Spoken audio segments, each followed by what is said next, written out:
Мына мисалга алса үйүңөрдө кирсең эле башың аарыбайт, кускуң келет.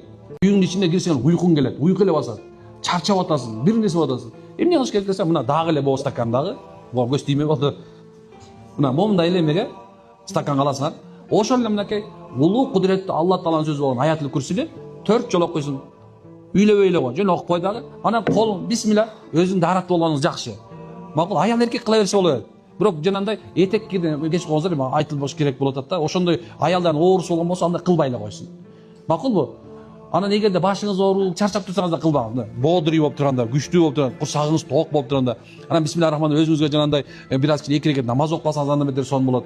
Же болбосо балким жанагындай аят курсы менен жуунуп алган болсоңуз сон болот дегендей. Анан акырын мындай кылып колуңду салып туруп эле бурчтарга, үйдүн бурчуна эле 4 бурчуна эле бисмилла ички канча комнат болсо, ар бир бурчуна төгүп койсоң, төгүп эле мындай. Мен чачып коюш керек болду. Hazret Usman radıyallahu anh aytқан. Ошентип үйүнө кирип чачканда Абдурахман ибн Ауф кеңешип калат.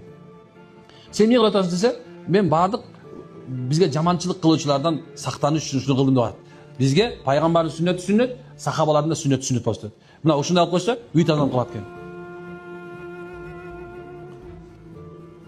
Түшүндүңүзбү? Машалла. Түшүнбөгөн эле көрүп атасың да. Мындай бир кичине мындай спокойно туруп калсаңар, түшүнбөй табып атпайм. Машалла.